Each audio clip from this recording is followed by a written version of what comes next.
All right, we're back here with Nate. Nate is on a boat. Happy 4th of July, Nate. And Happy 4th of July. yeah, and thanks for your service, by the way. A lot of people Sure. don't know that. Yeah, no problem. And we have something in the news. Ford just recalled, what was it, over 741,000 vehicles for their 10-speed transmission, 2021 F-150s, Lincoln Aviators. You want to walk the audience through why this happens? Yeah, so once again, this is a problem that could have been avoided, that they're trying to sweep up broken glass with a software update. So this is total fake news from Ford, and I'm going to explain how I know that. So the problem here is erosion of some of the holes in the separator plate where the check ball seats. And in the electronic park system vehicles, which you'll see in the recall, this only affects electronic park system vehicles. Well, the difference with them is they have check balls in the valve body that seal against the plate. So when the plate wears out or the check balls start to wear down, this can cause leaks in that valve body that it can't in a mechanical park system valve body. And it's because those check balls are there. So when those check balls try to lift up against the plate and seal, they don't do it. And then that pressure starts to bleed somewhere else in the transmission. And this can cause a lot of wild symptoms in an automatic transmission. Now, what's going on here is clearly that it's creating a condition whereby when the vehicle is in park, it continues to move. And so they specifically state that separator plate wear is the cause of the problem. So you would think logically that the solution is then to replace or upgrade the separator plate and theoretically the check balls that seal against it. Instead of doing that, they're doing a software update, which doesn't fix the problem. It might mask the symptom associated with the problem, but software doesn't fix hardware and hardware doesn't fix software. This is why we have the only 10-speed Ford laser cut separator plate, and it's multiple times thicker than that OE plate. The reason that we do that is because there's so many things that can go wrong on that plate, and at that juncture with the check ball sealing against it, I designed these parts because things like this happen when you don't utilize them. So once again, it's another example of Ford not wanting to fix the mechanical issue associated with the product. And so when they try to deliver a solution in the form of software, that's a falsehood. And I want to make sure everybody knows that that's a bad faith behavior from Ford Motor Company, in my opinion.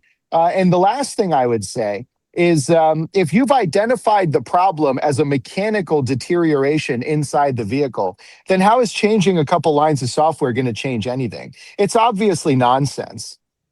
Yeah, it looks like they're going to update the software and possibly inspect to see if something needs replaced. I guess if the valve body's in bad enough shape, they'll replace it. But if not, they'll just put the software in so that you don't have the problem that eventually damages it. Yeah, it's just a mess. This is called symptom management. So just remember, when you get forced into a recall or when you volunteer a recall with the NHTSA, you have to explain the problem, the affected vehicles, and the remedy. Like those are the three main things that you need to communicate. And in this situation, they're identifying the problem very clearly, a mechanical component in the valve body. And they know which vehicles are affected by it. Now, as far as I'm concerned, this problem exists with any electronic shift 10R80 because they all feature a separator plate that has at least the same thickness and material. They made a couple of changes around the lube control valve, and they made a couple of changes around the cooler valve. But neither of those things affect this problem.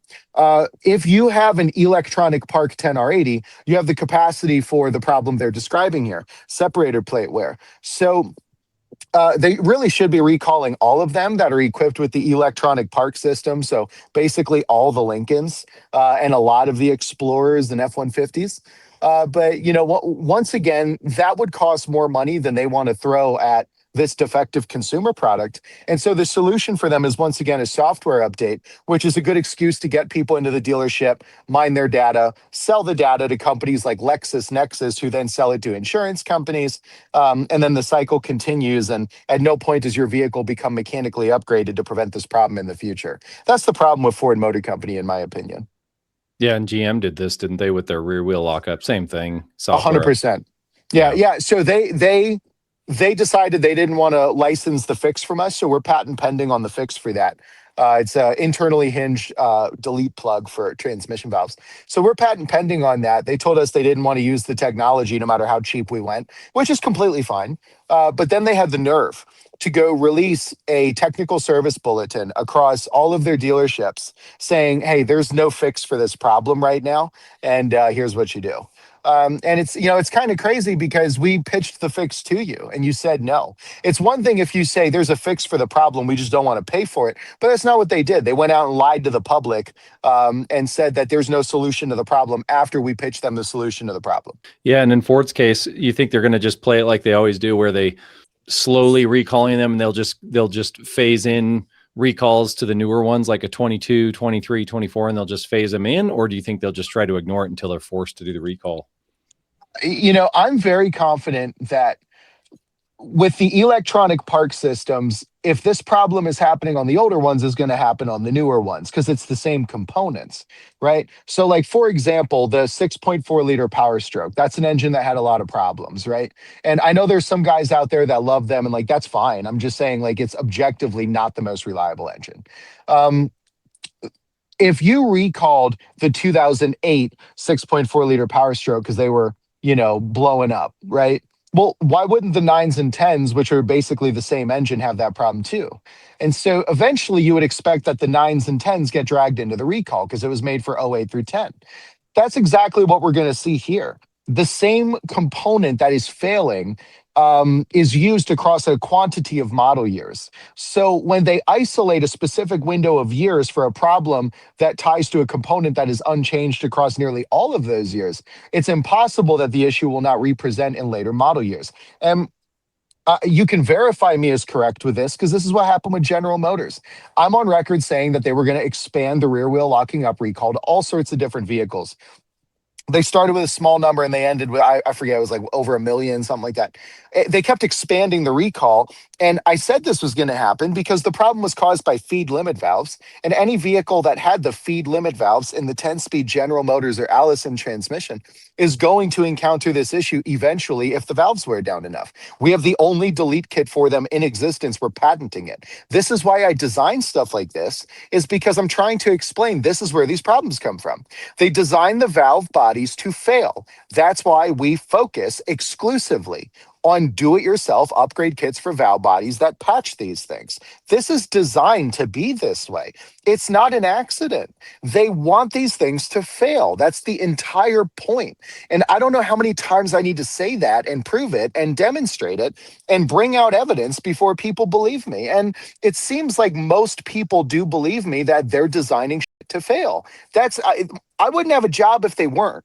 All right.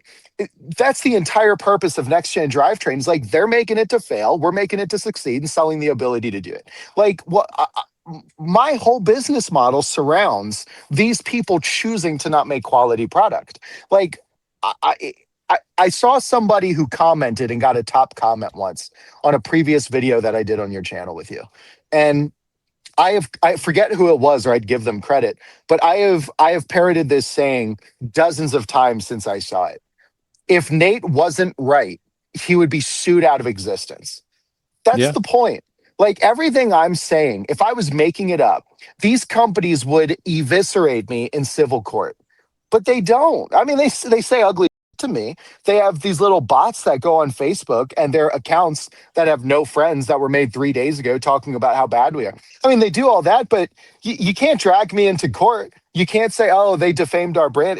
It's true. It's objectively accurate. Ford Motor Company uses the same electronic park system, more or less at least, in every one of these vehicles. You might notice that when we sell these 10R80 upgrade kits with all the billet steel valves and stuff, these kits, there's a part number exclusively for electronic park system vehicles. It's because it needs its own separator plate. Every part of the kit's the same number except the large separator plate. And the large separator plate is designed to accept these check balls that wear down. Sorry if you see the boat rocking on camera. No, it's nice. Yeah, this is my piece.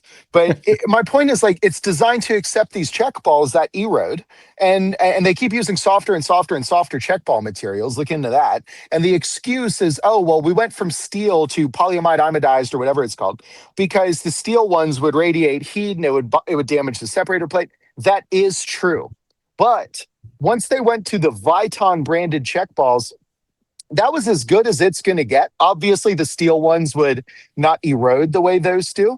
And then you wouldn't have check ball issues, but they were known to damage the plate. That was a common thing on old 4-speed, 3 and 4-speed Chrysler transmissions for the check ball that's in the transfer plate. Anybody that builds transmissions knows what I'm talking about. So this is also common on Ford, TH350s, things like that. So I get it, but what I don't get is coming up with lies that a software update is going to correct a mechanical defect in the product. It's just not going to do it. They're faking this. They're lying to everybody, in my opinion. And again, I'm going to say the same things until people believe me and understand where I'm coming from.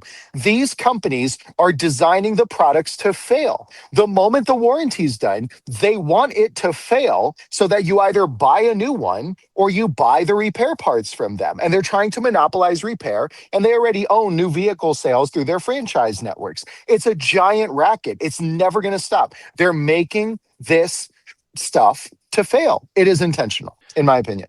And do you think, so recently, did you see the headline that Ford rehired 300 engineers, like their senior engineers that they'd fired because AI quality assurance wasn't working out for them? It's because they tried to hire the people that run their call centers and they weren't good at being engineers or customer service staff. That's the problem. So they're bringing back a lot of domestic engineers because all the AI and offshore engineering and stuff is not working for them the way they intended. So yeah, I understand that they're starting to stock back up on domestic engineering talent, and I'm not surprised by that. They keep trying to go cheap, and they're stepping over $1 to pick up a penny, and it's pretty painful to witness. Well, thanks, Nate. I appreciate it. I don't want to take up too much of your time on the boat. I wish I was on a boat, but we appreciate It's it. okay. Yeah, no problem. Don't buy a new car. They're designing these things to fail intentionally. The intent is to data mine you and then make sure that whenever the powertrain warranty is up, that you have as many problems as possible so that it's painful to own the car. And then you go buy a new one and they get to reharvest your data and they get to take advantage of you through financing. The F&I office is where a lot of that transpires. Don't buy a new car. They're designing them to fail. That's why they want to cancel me. I'm right. That's what they're upset about. They wouldn't be upset if I was wrong. Thanks, Nate. Appreciate it. All right, man. Have a good one.